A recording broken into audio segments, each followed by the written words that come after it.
हमारे मन को बड़ी बुरी आदत है। क्या? भूलने वाली चीज याद रखता है और याद रखने वाली चीज। आज कथा में क्या सुना, शाम को कथा के बाद पूछो किसी से तो सर खुजान लग जाएंगे। बढ़िया तो लगा पर सुना क्या वो नहीं पता। आज की बात 1 घंटे बाद याद नहीं रहेगी। और जो न याद रखने वाली चीज है,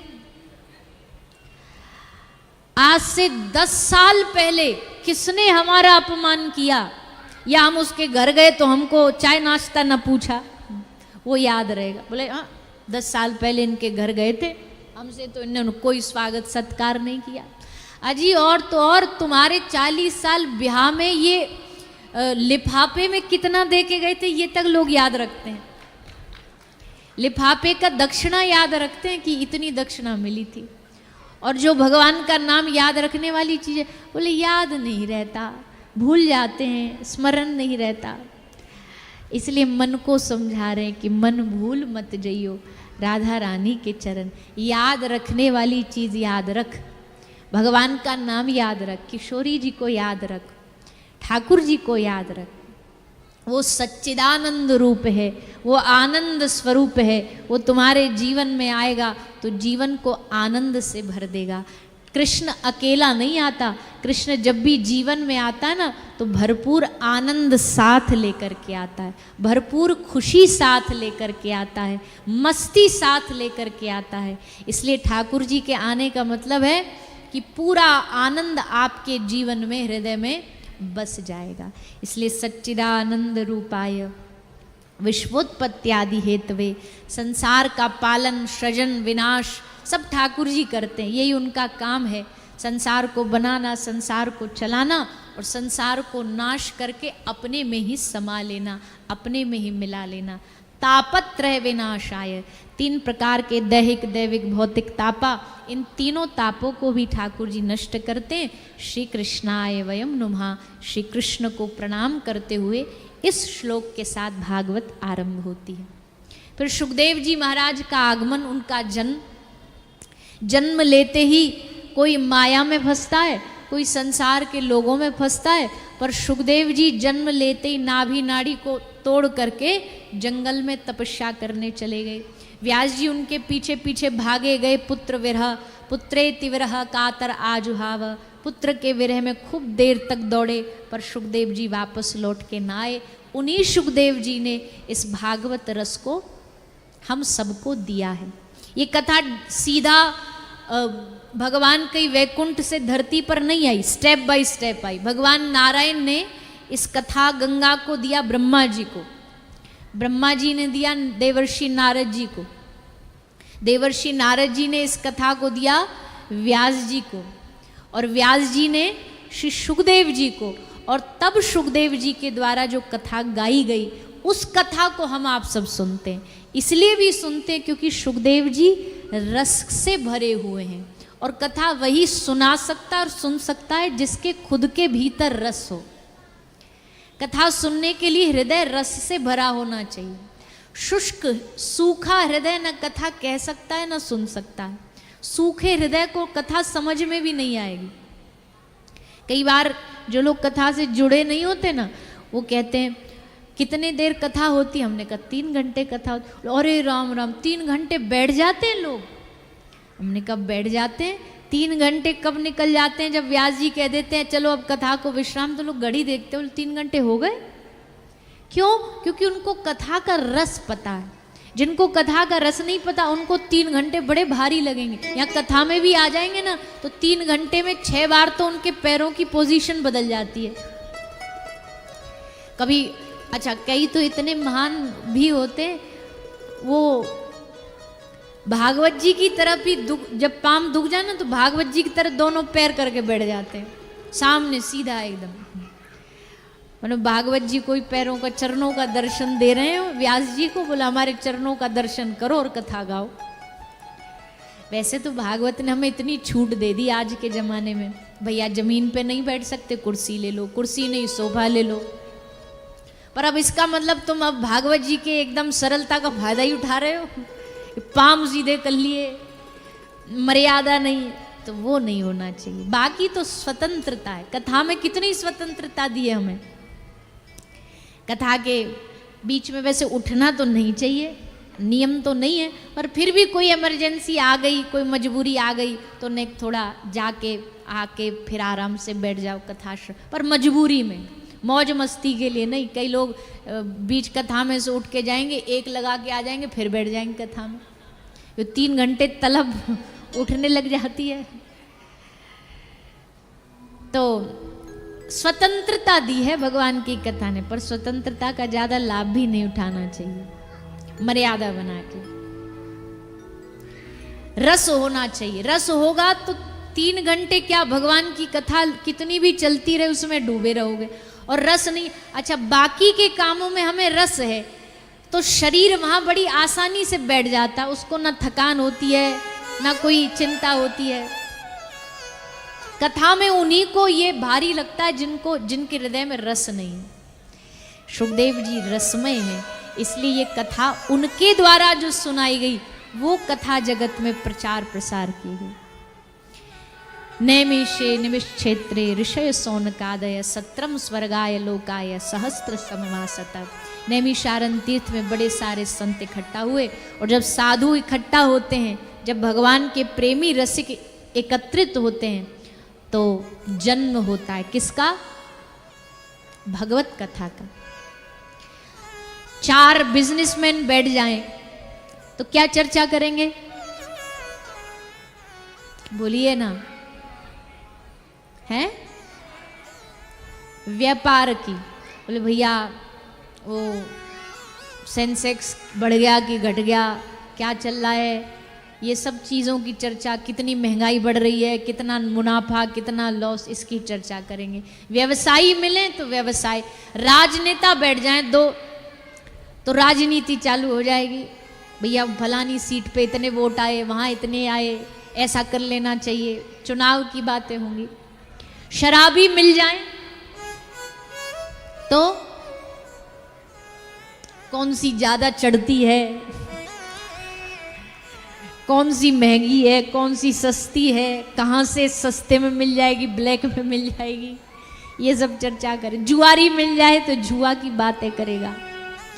लेकिन जब भगवान के भक्त इकट्ठा होते हैं तो उन सब के बीच में प्रकट होती है भगवान की कथा की चर्चा, भगवान की लीलाओं की चर्चा। बोले तुम कहाँ गए थे पिछले सप्ताह? बोले हम तो वृंदावन गए थे। अच्छा, बोले वृंदावन में क्या हुआ? बोले हम तो वहाँ वंशीवट गए, हम तो गोपेश्वर महादेव गए, राधा रमन जी गए। राधा रमन जी में क्या किया? राधा रमन जी में बड़ा सुंदर संगीत, सायकाल संगीत गायन चल रहा था, पद गायन, वहाँ बैठे हम।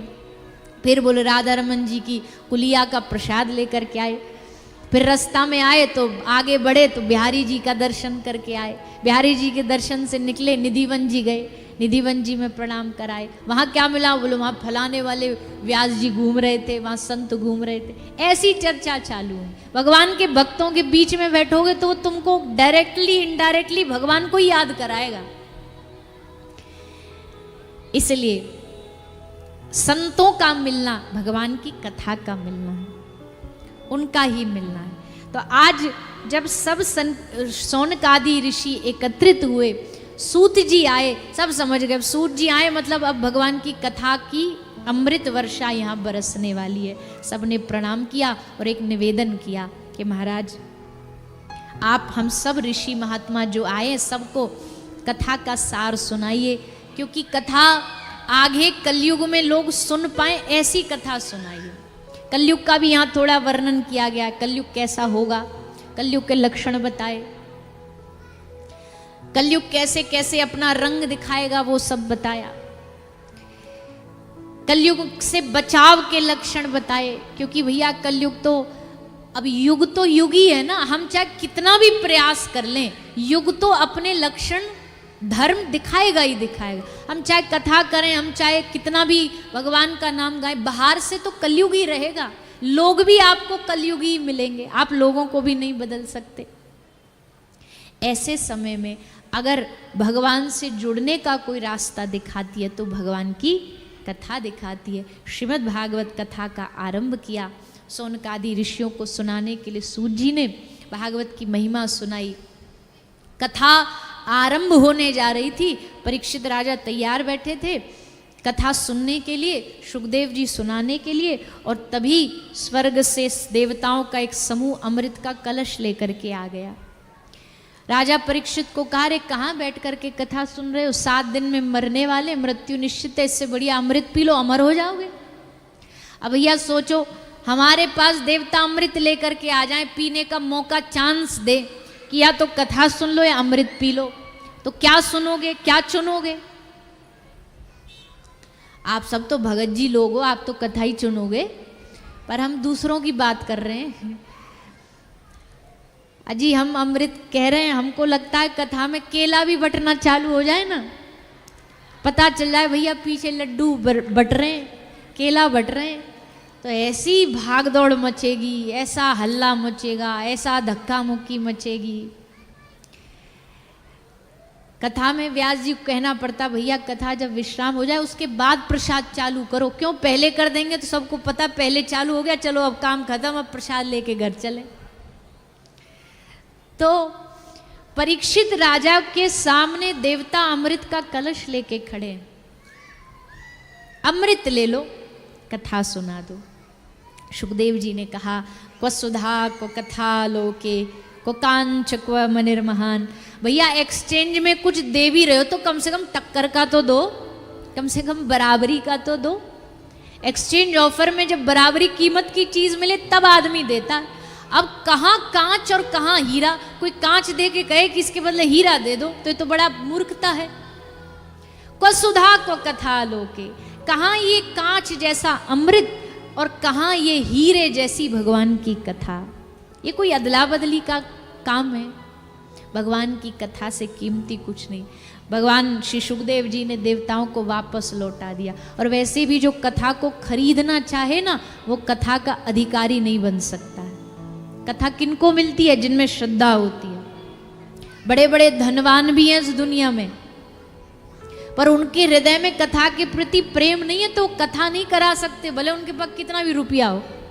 और कई ऐसे भी हैं जिनके पास धन की सामर्थ्य बहुत नहीं है, लेकिन उनका भाव इतना है, 1 बार आएंगे, 2 बार आएंगे, 10 बार आएंगे कि हमें कथा करानी है। कई बार ऐसे हमें कथा कराने वाले भी लोग मिले। एक जगह हमारी यूपी में कथा हुई थी बहुत समय पहले, तो वहाँ कथा हुई, तो कथा के बाद जब यजमान जी मिलने आए तो फिर उनसे पूछा कि भाई ऐसे बात में कि क्या काम धंधा क्या है। तो उनका काम क्या था? बोले कुछ उनके कबाड़े की दुकान थी, वो चलाते थे। और हम जैसा हमने कहा कथा में भैया देखो खर्चा तो होता ही होता है, आप कुछ भी कर लो, टेंट लगाओगे, माइक लगाओगे, तो उससे तो बच नहीं सकते। तो एक व्यक्ति इतना साधारण धन के हिसाब से, वो व्यक्ति इतना, और उसके पास रहने के लिए कोई बढ़िया घर नहीं, क्योंकि घर भी हमें बाद में लेके गए, रहने के लिए कोई बढ़िया घर नहीं, बड़े छोटे से निवास पर रहते। तो तब वो देखकर के हृदय में आता है कि कथा सुनने कराने के लिए धनवान होना जरूरी नहीं है। कथा वही करा सकता है, पहला तो जिसके हृदय में भाव होगा, और दूसरा जिसको ठाकुर जी चुनेंगे कि ये इस कथा का अधिकारी बने, वही भगवान की कथा का आयोजन करा। और भैया देखो खर्चे तो और दूसरे कामों में भी होते हैं, और इससे ज़्यादा होते हैं। एक ब्याह करके देख लो आप आज, क्योंकि आजकल शादियां थोड़ी, आजकल तो कंपटीशन है। उसके ब्याह में कितना मेन्यू बना, कितना डेकोरेशन हुआ, एक से बढ़कर एक है। लेकिन शादी में, ब्याह में खर्चा करोगे तो आपका खुद का नाम बनेगा, और आपके जो बेटा बेटी रिश्तेदार हैं उनकी वैल्यू बढ़ेगी, या जिसका ब्याह है उसको कुछ मिलेगा कि भाई उसे बहू मिल गई। बाकी तो किसी का भला उससे होना नहीं, ज़्यादा से ज़्यादा 4 पूड़ी खाया होगे वहाँ। पर यहाँ जो भगवान की कथा होती है, कथा कराने वाला एक है, पर लाभ किसको मिलता है? बोले यहाँ जो हजारों लोग आते हैं ना, एक अकेले के द्वारा यहाँ हजारों लोगों को भगवान की कृपा का लाभ मिल जाता है, एक के कराने से। यहाँ एक का लाभ नहीं। और एक बात और बताएं आपको जो सुनने आए, ये मत सोचना कि जो कथा करा रहा है धन यजमान जो है उन्हीं को ज़्यादा लाभ मिलेगा, ना ना ना, उनका अपना लाभ तो है ही है, पर यहाँ जो सुनने भी भाव से आ गया ना 3 घंटे बैठ करके, उसको भी कथा के आयोजन बराबर ही लाभ मिलेगा अगर आपने भाव से श्रद्धा से सुना तो, हृदय में कथा को बसाया तो वही लाभ मिलने वाला, वही फल मिलेगा। तो इसलिए सुखदेव जी ने देवताओं को वापस लौटा दिया, जाओ यहाँ से, तुम इस कथा के अधिकारी नहीं हो। कथा का अधिकारी होते तो श्रद्धा से आते, आराम से जहाँ जगह मिल जाए बैठते, पीछे मिल जाए पीछे बैठते, आगे मिले आगे बैठते। कथा का श्रोता ये वीआईपी के लिए नहीं लड़ता है कि भैया हमको पास दे दो, हमको ये दे दो। सुनना ही तो है, पीछे भी तो आवाज आ रही है कि नहीं आ रही पीछे वालों को? हाँ देखो कितनी बढ़िया आ रही है। कथा का काम है सुनना। अब यहाँ देखना तो कुछ विशेष है नहीं, देखने को तो एक ही बेचारे व्यास जी हैं, 3 घंटे कितना चेहरा देखोगे उनका, कितना देख पाओगे? हमको लगता है कि चलो आप किसी मेला में जाओ, किसी नाटकीय किसी शो में जाओ तो कम से कम वहाँ थोड़ा बहुत कुछ विजुअल्स तो चलता है कि कोई आ रहा है जा रहा है। यहाँ तो एक अकेले व्यास जी 3 घंटे उन्हीं का चेहरा देखना।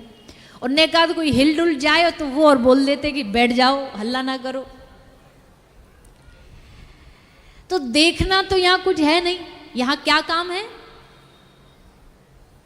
बोलिए ना,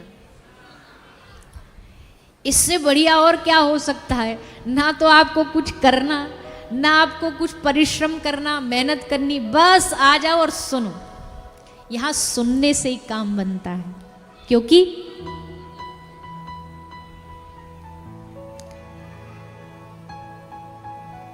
तब कथामृतम ताप्त जीवनम कविभिरीडितम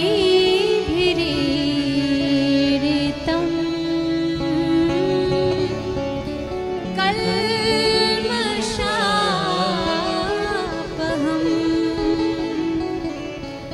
श्रवणमङ्गलम्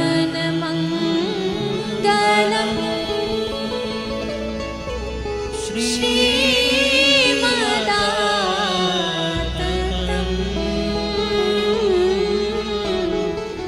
भुवि गृह्णन्ति ते भूरिदा जना। श्रवण मंगलम श्रीमदाततम।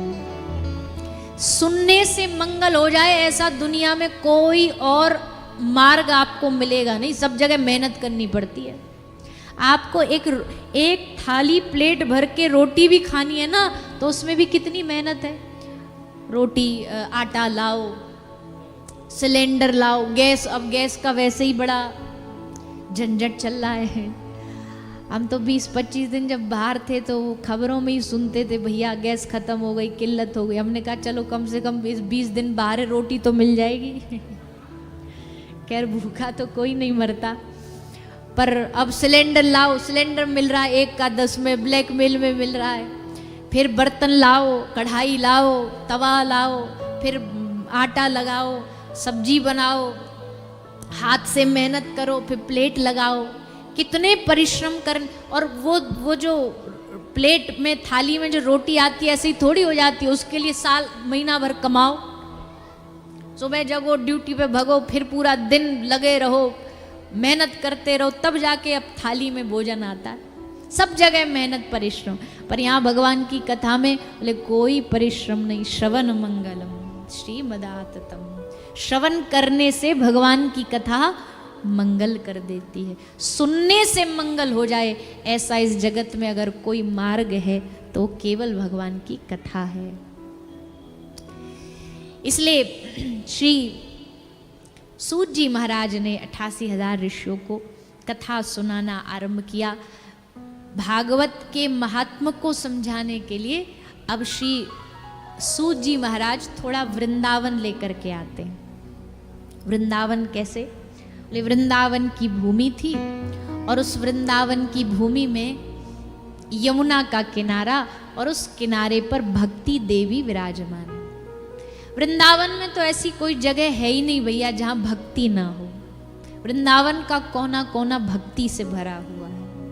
कहीं चले जाओ आपको भगवान के भक्त नाचते गाते, भक्तिर नित्यति यत्र च, इस संपूर्ण ब्रह्मांड में वृंदावन ही एक अकेली धरती है जहां पर भक्ति भी आपको नाचती हुई मिलेगी। कोई बोले भक्ति नाचती, हमने तो कभी देखी नहीं वृंदावन। बोले वो जो भगवान के भक्त नाचते फिरते मिलते ना आपको, कोई कहीं नाच रहा है, कोई कहीं नाच रहा है, वो एक रूप में भक्ति नाच रही है जगह जगह। अलग अलग भक्ति के वृंदावन में रूप हैं। ब्रज की धरती पर अलग अलग भक्ति के रूप हैं। ऐसी वृंदावन की भूमि श्री मीराबाई सा कहती हैं। कैसा वृंदावन? लागे वृंदावन नीको आली मने, लागे वृंदावन नीको, लागे वृंदावन नीको आली मने, लागे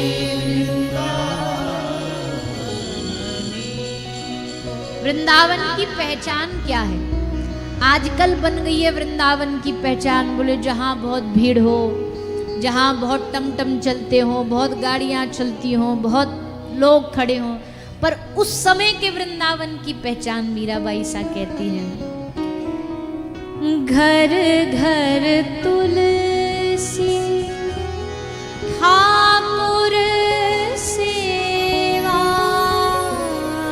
घर घर तुलसी ठाकुर सेवा, घर घर तुलसी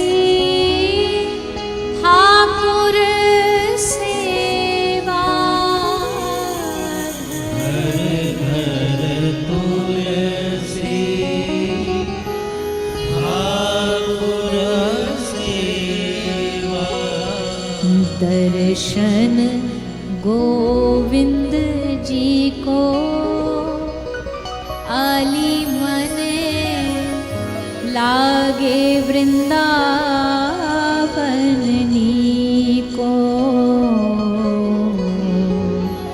लागे वृंदावन नीको आली मने। भैया वृंदावन की पहचान, वृंदा किसका नाम है? तुलसी जी का। तो वृंदावन का मतलब ये है जहां घनघोर तुलसी के वन हुआ करते थे चारों तरफ। वृंदावन में कोई बिल्डिंगें नहीं होती थी, कोई सड़कें नहीं होती थी। हमारी तो ज्यादा उम्र नहीं है, लेकिन अपनी आंखों में वृंदावन को इतना बदलते देखा। एक समय जब वृंदावन में पूरी चारों तरफ कच्ची कच्ची सड़कें सब होता था, उस समय का वृंदावन सोचो कितना अद्भुत होगा जब मीराबाई वृंदावन में आई। घर घर तुलसी। और एक बात और कहें कि अगर श्री वृंदा महारानी, तुलसी महारानी आपके घर में विराजमान है ना, अच्छे रूप में, घने रूप में, तो समझ लेना कि श्री वृंदावन धाम चल के आपके घर ही में आ गया। ये वृंदावन की पहचान है। तुलसी महारानी ने उस वृंदावन के वास के लिए 60,000 वर्ष तक तप किया है। हमारी जीवन की पहली कथा हमने उसी जगह करी थी। तपोवन एक स्थान है, चीरघाट वृंदावन के पास में है। वह वृंदा देवी ने 60,000 वर्ष तक तप किया था, तब जाके वो श्री वृंदावन बना। तो मीराबाई सा जब वृंदावन में आई तो उन्होंने देखा वृंदावन कैसा है। वृंदावन में गैया बहुत है, वृंदावन में गैया बहुत है, वृंदावन में गैया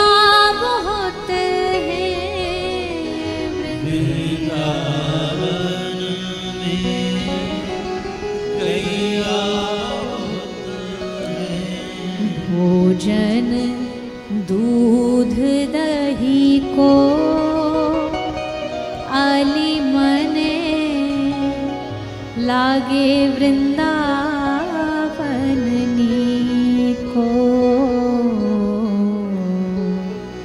लागे वृंदावन नीको, आली माने लागे वृंदावन की पहली पहचान है तुलसी, वृंदावन की दूसरी पहचान गैया, गौ माता। वृंदावन में गैया बहुत है। जब कृष्ण वृंदावन में प्रवेश कर चुके हैं, ये कैसे पता लगता?